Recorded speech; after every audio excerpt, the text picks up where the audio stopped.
अस्सलामु अलैकुम वरहमतुल्लाहि वबरकातुहू। आऊज़ु बिल्लाहि मिनश शैतानिर रजीम। बिस्मिल्लाहिर्रहमानिर्रहीम। रब्बि शरह ली सदरी वयस्सिर ली अमरी वहलुल उक़दतम मिन लिसानी यफ़क़हू क़ौली। कुरान को समझने के लिए आज हमारा 5वां लेक्चर है। तो जो आज आयत हम पढ़ रहे हैं ये सूरत हुजरात की आयत नंबर 3 है और इसका रब्त जो है वो आयत नंबर 2 से है। तो इससे पहले कि हम इस सबक को शुरू करें तो हम पहले आयत नंबर 2 का थोड़ा सा मुख्तसर सा शान नज़ूल बताते हैं, क्योंकि उस आयत में अल्लाह ने ईमान वालों से कहा था कि अपनी आवाज़ों को नबी की आवाज़ से तरफ़ऊ बुलंद मत करो। और दूसरी बात जो कही कि जैसे तुम एक दूसरे से गुफ्तगू करते हो इससे भी मना फरमाया। और फिर बताया कि अगर तुम ऐसा करोगे तो तुम्हारे अमाल जो हैं वो ज़ाया कर दिए जाएंगे और तुम्हें पता भी नहीं होगा। तो ये आयत जो है जिस मौका पर उतरी, ये शान नज़ूल इसका ये था कि रिसालत मआब के दरबार में बनी तमीम का एक कबीला आया, एक वफ़द आया और वफ़द की सरबराही के लिए हज़रत अबू बकर सिद्दीक़ रज़ी अल्लाह ताला अन्हो ने हज़रत काका बिन मुबा रज़ी अल्लाह ताला अन्हो का नाम तजवीज़ किया। तो इसकी मुखालफत करते हुए हज़रत उमर रज़ी अल्लाह ताला अन्हो ने हज़रत इकरा बिन हाबिस रज़ी अल्लाह ताला अन्हो का नाम तजवीज़ फरमाया।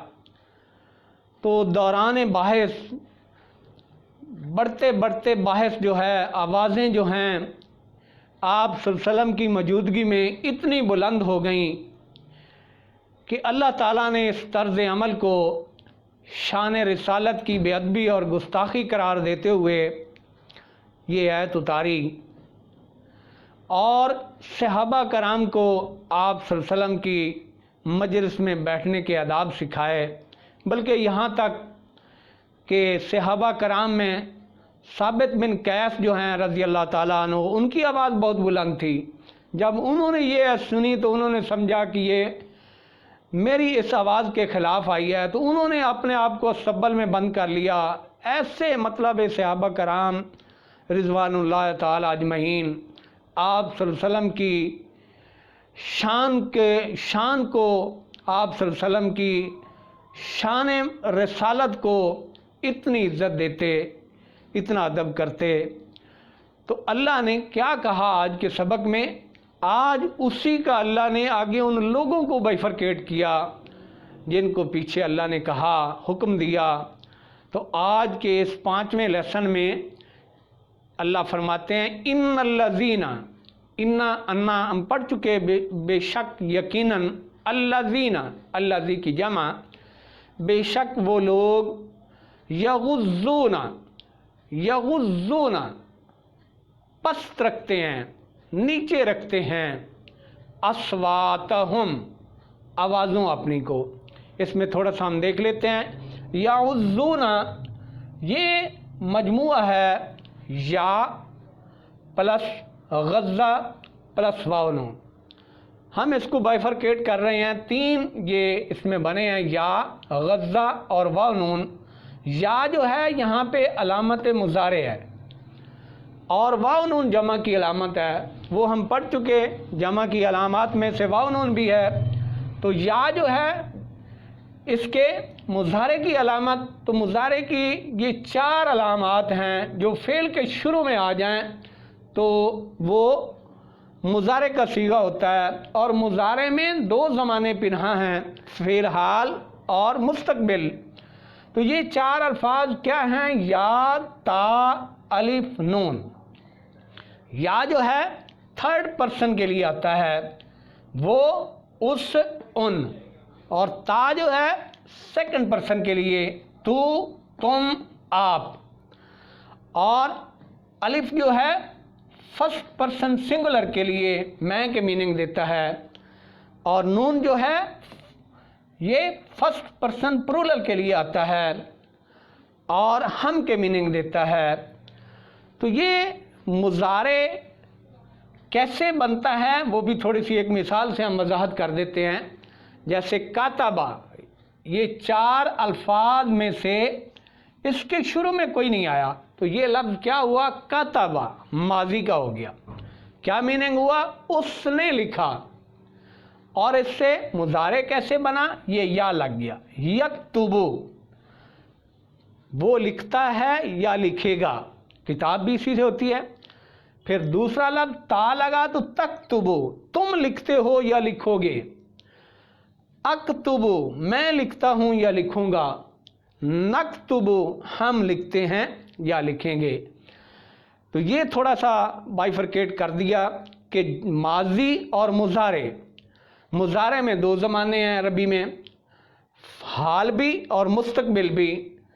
تو یہ 4 الفاظ یاد رکھنے والے ہیں کہ ماضی سے مضارع کیسے بنا.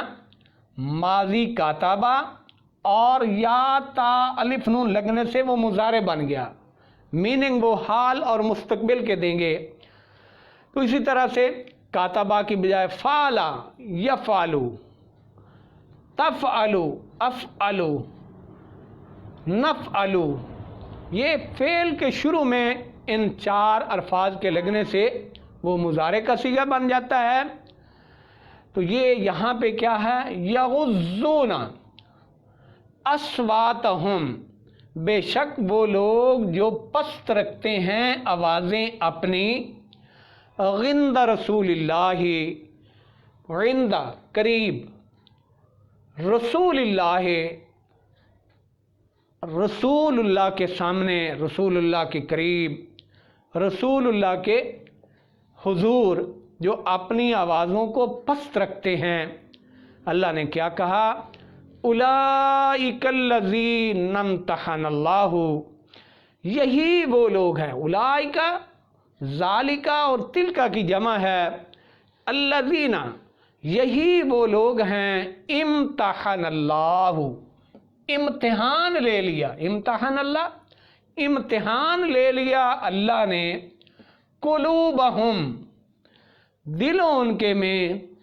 للتقوی، تقوی کا، یعنی اللہ نے ان کے دلوں میں تقوی کو جانچ لیا، پرکھ لیا کہ ان میں کتنا تقوی ہے. لہم، لام لیے، ہم ان کے لیے.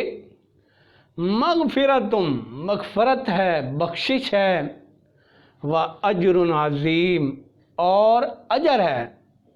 اجر کیا ہوتا ہے؟ کسی کام کی جیسے ہم اجرت کہتے ہیں وہی اجر ہے. عظیم، عظیم جو ہے اللہ کی ذاتی صفت ہے ازل سے ابد تک. اور عظیم عظم ہڈیوں کو کہتے ہیں، جسم میں ہڈیوں کی تعداد بہت زیادہ ہے، بہت بڑی ہیں. تو اللہ نے اسی لیے کہا بہت زیادہ ہے اجر ان کے لیے. مغفرت ہے اور اجر عظیم ہے ان کے لیے. تو یہ اللہ تعالیٰ نے آج کے سبق میں فرمایا. تو اب ہمیں یہ سارا سوچ سمجھ کر پڑھنا ہے.